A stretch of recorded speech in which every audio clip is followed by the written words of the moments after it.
Hello guys, welcome to doctor dental smile changes the mood. So guys, जैसे कि पिछले video में हम ऑलरेडी बात कर चुके हैं कि डेंटिस्ट्री में क्या क्या कैरियर स्कोप है और आपको ज्वाइन करना चाहिए कि नहीं। कंपैरिजन थोड़ा बहुत किए थे, बहुत सारे वीडियो में हम ऑलरेडी कंपैरिजन कर चुके हैं। सो आज हम इस वीडियो में मैं आपको बताऊंगा कि क्या कट ऑफ रहने वाला है, लाइक कौन सा कॉलेज कैसे आप चूज़ करेंगे, कहाँ पे जितने सारे डेंटल कॉलेज जो 324 डेंटल कॉलेजेस है उसका जो लिस्ट है और आप उसको कैसे कॉन्टैक्ट करेंगे, कैसे बात कर सकते हैं, कैसे आप वो कॉलेज तक पहुंच सकते हैं, क्या प्रोसीजर रहने वाला है काउंसलिंग का, तो ये सब के बारे में और डिस्कस करेंगे। और side by side last year कितने रैंक तक बीडीएस एडमिशन मिला था, डीम्ड यूनिवर्सिटीज़ हो गया या गवर्नमेंट यूनिवर्सिटीज़ हो गया, तो ये सब चीज़ आज हम इस वीडियो में बात करने वाले हैं। So guys, watch this video till last and don't forget to like, share and subscribe the channel and also click on the bell icon to get the notifications fast.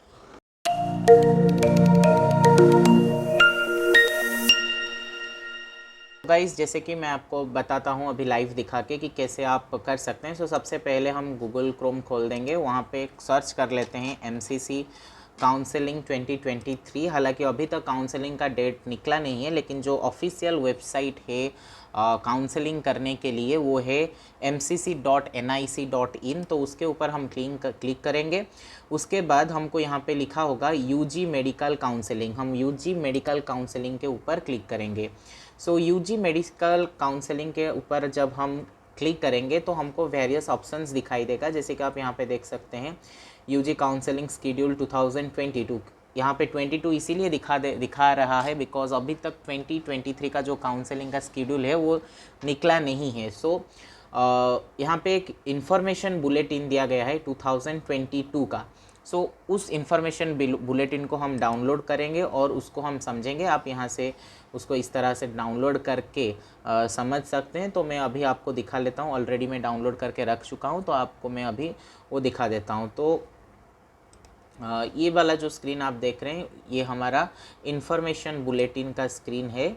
यहाँ पे नीट यूजी एमबीबीएस बीडीएस और BSc nursing का जो counselling होता है वो MCC conduct करता है, मेडिकल काउंसलिंग कमेटी। सो कैसे होता है, क्या होता है, चलिए देखते हैं आज का वीडियो में।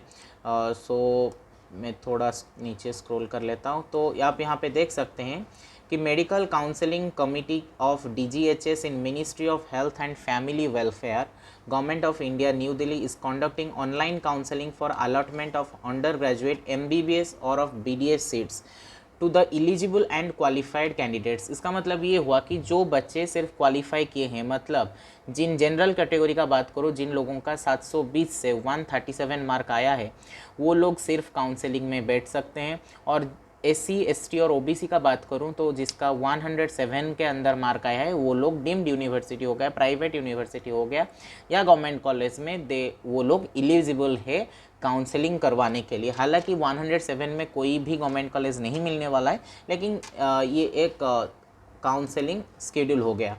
सो qualified candidates under 15% all India quota in participating government medical और dental colleges of the country every year।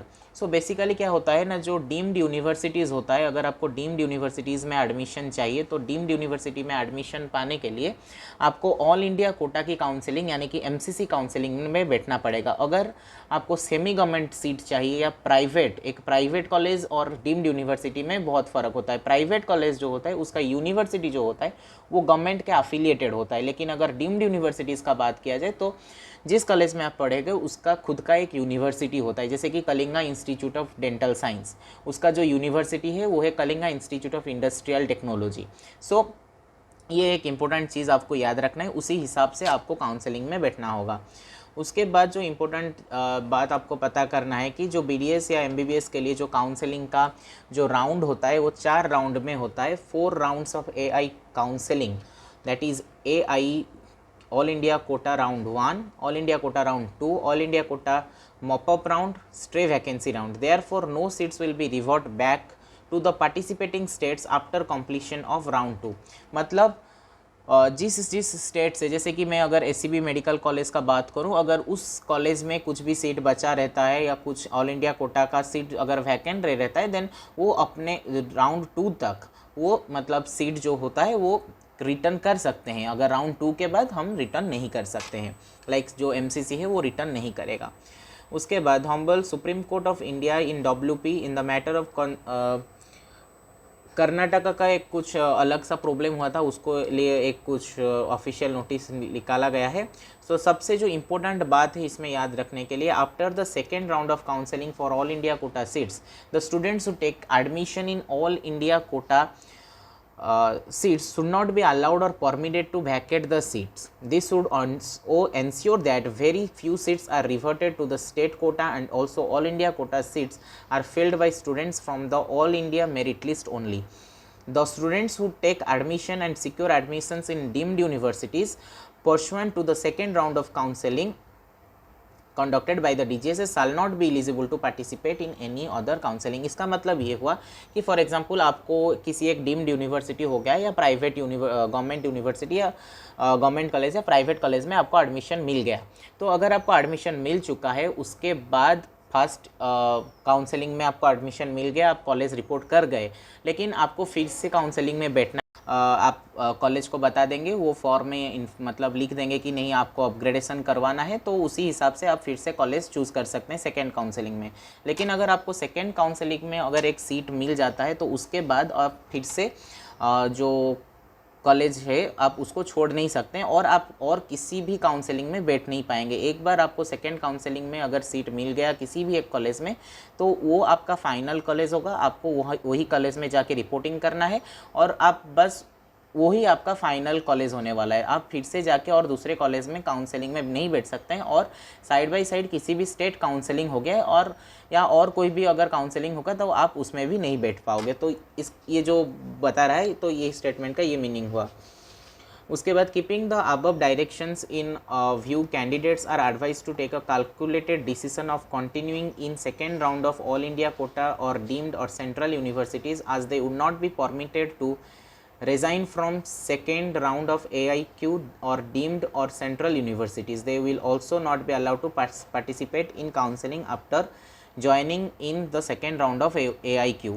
So वो जो बताया आपको अभी कि एक बार आप सेकेंड राउंड में अगर आप पार्टिसिपेट कर लिए और आपको कॉलेज मिल गया, देन थर्ड राउंड में फिर से आप लाइक मॉपअप राउंड में आप नहीं बैठ सकते हैं। एक बार आपको कॉलेज मिल गया वो ही फाइनल होगा। अगर आप डीम्ड यूनिवर्सिटी में भी एडमिशन कर लिए हैं ऑलरेडी और आपको फिर से बैकअप लाइक आप पीछे आना चाहते हैं कि नहीं मेरे को कॉलेज में एडमिशन नहीं लेना है, तो वहाँ पे क्या होता है, डीम्ड यूनिवर्सिटी जो होता है वो अपने सीट के लिए पूरा साल मतलब जो 5 साल का जो कोर्स फी होता है वो डिमांड करता है कि आपको वो पेमेंट करके उसके बाद आपको कॉलेज अगर छोड़ना होगा तो आप छोड़ सकते हैं। तो ये भी एक चीज़ आपको याद रखना होगा।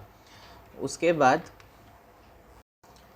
यहाँ पे लिखा गया है कि there will be 4 rounds of all India quota online counselling, that is AI round 1, AIQ round 2, AIQ mop up round and stray vacancy round in the matter of निहिलिया which will be conducted in online mode only. All candidates who have qualified for all India quota seats on the basis of their rank on the NEET UG conducted by the National Testing Agency across the country, eligible candidates may download the rank letter or result from NTU website. So cut off mark जैसे कि मैं आपको बताया था वो 137 है general category के लिए, SC ST और OBC के लिए 107 मार्क्स है। No seats will be revert back after the completion of round 2। बार बार ये लिखा गया है कि आपको सीट जो है एक बार सेकेंड काउंसलिंग में मिल गया तो वही आपका फाइनल कॉलेज रहने वाला है, आप फिर से उसको चेंज नहीं कर सकते और आप फिर से एक बार मॉपअप राउंड हो गया MCC के द्वारा जो काउंसलिंग कंडक्ट कर रहे हैं या किसी भी स्टेट काउंसलिंग में आप पार्टिसिपेट नहीं कर सकते हैं। उसके बाद आता है ओपन सीट्स और domicile free includes 15% all India quota seats MBBS और BDS seats of states, 100% MBBS और BDS seats of BHU open, AIIMS open seats 100% MBBS seats, JIPMER open Puducherry and Karaikal, AMU open 15% all India quota seats of Delhi university IP university and ESI dental, Jamia open seats faculty of dentistry and 15% all India quota seats of ESIC। सो ये चीज़ भी आपको ध्यान रखना है। उसके बाद reservation का बात करें तो SC के लिए 15% रिजर्वेशन है, ST के लिए 7.5%, OBC आज पर the central OBC list 27%, EWS के लिए सेंट्रल गवर्नमेंट के अनुसार 10% रहेगा और PW के लिए 5% रिजर्वेशन रहने वाला है। सो बहुत लोगों का क्वेश्चन होता है कि अगर हम BDA नीट यूजी क्वालिफाई नहीं किए हैं तो क्या हम BDS कर सकते हैं कि नहीं। वो डेफिनेटली पॉसिबल नहीं है। यहाँ पे MCC का जो इन्फॉर्मेशन बुलेटिन है उसमें लिखा गया है कि कैंडिडेट्स डिक्लेयर्ड क्वालिफाइड और eligible for all India Kota undergraduate seats MBBS or BDS only will be eligible for the online allotment process for all India quota seats which is conducted by the Medical Counseling Committee, Ministry of Health and Family Welfare and Government of India। So अगर आप NEET qualified नहीं हैं then आपको BDS का seat नहीं मिल सकता है, आप BDS में एडमिशन नहीं ले सकते हैं। उसके बाद लिखा गया है कि for state quota private medical and dental colleges under states authority the candidates are required to contact the appropriate state government और admission authority and directorate of medical education. Medical counselling committee will not be able to guide candidates in this matter. तो आप जिस state में पढ़ना चाहते हैं, state quota में बारे में अगर आपको जानना है किसी भी प्राइवेट कॉलेज या किसी भी प्राइवेट मेडिकल या डेंटल कॉलेज में, तो आपको कॉलेज का अथॉरिटी से बात करना पड़ेगा या उस कॉलेज का जो डायरेक्टोरेट होगा मेडिकल एजुकेशन का उसके साथ आपको बात करना होगा। इसमें मेडिकल काउंसलिंग कमेटी जो है वो आपको कुछ भी हेल्प नहीं कर सकता है। जैसे कि एलिजिबिलिटी कंडीशंस क्या रहने वाला है, वो है कि candidates would have qualified NEET UG domicile free as per the norms of NMC के अनुसार डोमिसाइल फ्री होने वाला है। अभी आता है कि डीम्ड यूनिवर्सिटीज़ में एडमिशन के लिए क्या क्या प्रोसीडियर्स रहता है। So there will be 4 rounds of counselling, round 1, round 2, mop up round and stray vacancy round. Out of the 4 rounds, 3 rounds will be conducted online by MCC, that is round 1, round 2 and mop-up round, and the stray vacancy round will be conducted by the respective deemed universities for which a list of students in order of merit equaling to 10 times the number of vacancies will be forwarded to the deemed universities for the stray vacancy round। सो अगर जो deemed universities के लिए भी MCC counselling conduct करने वाला है, round 1, round 2 और जो मॉपअप राउंड होता है वो MCC कंडक्ट करेगा और जो स्ट्रे वैकेंसी राउंड है वो कॉलेज कंडक्ट करेगा। लेकिन कॉलेज कंडक्ट करने के लेके ऐसा नहीं कि कॉलेज जिसको चाहेगा उसको एडमिशन दे देगा, ऐसा बिल्कुल भी नहीं है। एडमिशन के लिए क्या होगा, आप जो रजिस्ट्रेशन किए होंगे MCC के वेबसाइट में, तो MCC क्या करेगा, एक लिस्ट निकालेगा, उस लिस्ट के अनुसार आपको कॉलेज में एडमिशन मिलने वाला है। So the stray vacancy round will be conducted by the respective deemed universities, ये बता दिया। उसके बाद all the candidates who have qualified for all India quota seats on the basis of their rank in NEET UG conducted by the NTA including candidates from union territory of Jammu and Kashmir will be eligible. Eligible candidates may download the rank letter और result from the NTA website. सो उसके बाद क्या होगा, ये पहले तो ये एक इन्फॉर्मेशन बुलेटिन निकाला जाएगा। इन्फॉर्मेशन बुलेटिन निकालने के बाद क्या होगा कि रजिस्ट्रेशन फॉर्म निकलेगा, ऑनलाइन रजिस्ट्रेशन फॉर्म निकलेगा। आपको वहाँ पे सारा जितने सारा डॉक्यूमेंट्स है वो भी फिलअप करेंगे। डॉक्यूमेंट्स क्या क्या चाहिए क्या नहीं चाहिए वो इन्फॉर्मेशन बुलेटिन में लिखा ही रहेगा। उसके बाद आता है कि लाइक कितना रजिस्ट्रेशन फ़ी रहने वाला है। अगर आप डीम्ड यूनिवर्सिटीज़ में अप्लाई करने वाले तो एक नॉन रिफंडेबल फ़ी रहता है, एक रिफंडेबल फ़ी रहता है। जो रिफंडेबल सिक्योरिटी फ़ी रहता है वो होता है 2 लाख रुपया और जो नॉन रिफंडेबल होता है वो होता है 5,000 रुपया।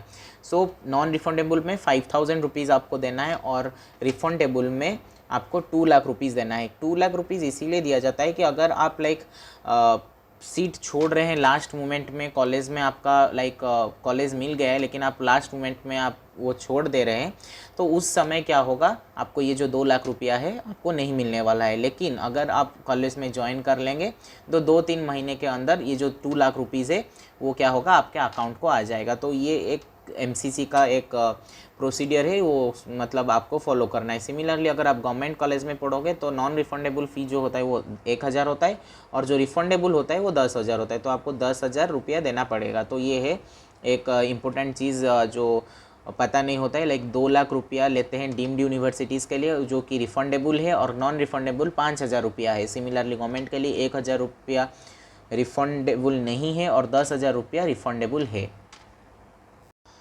उसके बाद अगर आप लाइक बहुत लोग कन्फ्यूजन में हैं कि कमेंट आता है कि सर मेरा 343 है, किसका कोई बोल रहा है कि सर मेरा 338 है, क्या मेरे को इस डीम्ड यूनिवर्सिटी में सीट मिलेगा कि नहीं, क्या सर मेरे को मेरे स्टेट का प्राइवेट कॉलेज में सीट मिलने वाला है कि नहीं, मिलेगा कि नहीं। तो ये सारा बहुत सारा कन्फ्यूज़न होता है। तो उसके लिए आप यहाँ पे देख सकते हैं, एक लास्ट ईयर का मैं आपको दिखाता हूँ। admitted candidates list up to mock-up round MBBS BDS and BSc nursing in UG 2022। तो आप उसमें अगर क्लिक करेंगे फिर से आपको एक PDF मिलेगा जिसमें सारा रैंक और मार्क और कौन सा कॉलेज में कितना रैंक में मिला है वो सब चीज़ आपके सामने आ जाएगा। जैसे कि मैं उसको ऑलरेडी डाउनलोड करके रखा हूँ, यहाँ पे आप देख सकते हैं। जैसे कि आपका लास्ट ईयर कितना रोल नंबर ये लिखा गया है, नाम लिखा गया है, ऑल इंडिया रैंक जैसे आप देख सकते हैं ऑल इंडिया रैंक 1 है, कौन सा कैटेगरी में कौन सा कॉलेज मिल रहा है, ये सब अवेलेबल है वहाँ पे। अगर मैं पूरा लास्ट को जाता हूँ, मैं आपको एकदम तो लिस्ट एक एक करके नहीं दिखा सकता, तो आप यहाँ पे देख सकते हैं लास्ट ईयर का रोल नंबर तो यहाँ पे दिख रहा है। ऑल इंडिया रैंक अगर आप देखेंगे 10,55,611 है, 10,55,611 OBC कैटेगरी में। उसको जो डेंटल इंस्टीट्यूट मिला है वो है Sathyabama university dental college and hospital Chennai. So मतलब अगर आपका मार्क रैंक 10 लाख भी है, आपको डेंटल का कॉलेज मिल सकता है, ऐसा कोई बड़ी बात नहीं है। सो जो आप कन्फ्यूज़न में है कि आपको एक डेंटल सीट मिलेगा कि नहीं, तो वो मिल सकता है। यहाँ पे आप फिर से देख सकते हैं 10,54,912 इन बच्चों को भी BDS में एडमिशन मिला है डीम्ड यूनिवर्सिटीज़ या प्राइवेट यूनिवर्सिटीज़ में। हालांकि इस बार डेंटिस्ट्री का भी जो कट ऑफ है वो भी हाई जाने वाला है, क्योंकि ऑलरेडी कट ऑफ हाई जा रहा है, क्योंकि बहुत ज़्यादा बच्चे मतलब अप्लाई कर रहे हैं। सो उस हिसाब से अगर देखेंगे 10 लाख बच्चों को भी कॉलेज मिल जाता है। तो ये भी जो PDF है ये भी MCC के वेबसाइट में ऑलरेडी प्रेजेंट है। साइमल्टेनियसली मैं आपको जो जितने सारा कॉलेज प्रेजेंट है टोटल, लाइक कौन सा प्राइवेट है, कौन सा स्टेट में प्रेजेंट है और कौन सा ईयर में ये इस्टेब्लिश हुआ था, कौन सा टाइप का कॉलेज है, ये सब चीज़ हमारा एक वेबसाइट से मैं इसको लिया हूँ। और ये आप देख सकते हैं एकदम 324 कॉलेजेस जितना सारा है, सारे कॉलेज का नाम कौन सा स्टेट में है, ये सब है। मैं इसका PDF जो है डिस्क्रिप्शन बॉक्स में दे देता हूँ, आप वहाँ से जाके उसको चेक कर सकते हैं। और उसी हिसाब से यहाँ पे लिखा गया है कि कितने कॉलेज में कितना सीट कम हुआ है या कौन सा कॉलेज में एडमिशन और नहीं लिया जाता है। तो ये सब चीज़ भी इसमें ऑलरेडी अवेलेबल है, तो आप उसको भी जाके देख सकते हैं। और सबसे जो इम्पोर्टेंट चीज़ यहाँ पे आपको दिखाना है, यहाँ पे एक लिखा गया है पार्टिसिपेटिंग इंस्टीट्यूट्स, मतलब कौन सा कॉलेज इसमें पार्टिसिपेट कर रहा है। सो आप क्या करेंगे, ये लिंक को ओपन करेंगे, टाइप ऑफ इंस्टीट्यूट में आप लिख लीजिए। अगर आपको डीम्ड यूनिवर्सिटीज़ चाहिए तो आप फॉर एग्जांपल डीम्ड यूनिवर्सिटीज़ में आप क्लिक कर लेना। इंस्टीट्यूट पूछा जा रहा है तो आप ऑल में सिलेक्ट कर दीजिए, ताकि आपको पूरा जितना सारा कॉलेज है आपको मिल जाएगा। और प्रोग्राम अगर देखेंगे आप BDS करना चाहते हैं तो BDS में क्लिक कर दीजिए और सबमिट ऑप्शन पर क्लिक कीजिए। तो आपको क्या होगा, पूरा जितने सारा कॉलेज है आपको सारे कॉलेज का लिस्ट यहाँ पे मिल जाएगा। जैसे मैं जहाँ पे पढ़ रहा हूँ ये हो गया Kalinga institute of Dental Sciences Bhubaneswar. तो क्या होता है, आप ये यहाँ पे देख सकते हैं। और कॉलेज का प्रोफाइल भी आपको एक PDF फॉर्मेट में MCC के वेबसाइट में अवेलेबल है, जिसमें सारा डिटेल्स होगा। जैसे कि आप यहाँ पे देख सकते हैं कि लाइक कॉलेज का नाम क्या है, Kalinga institute of dental science.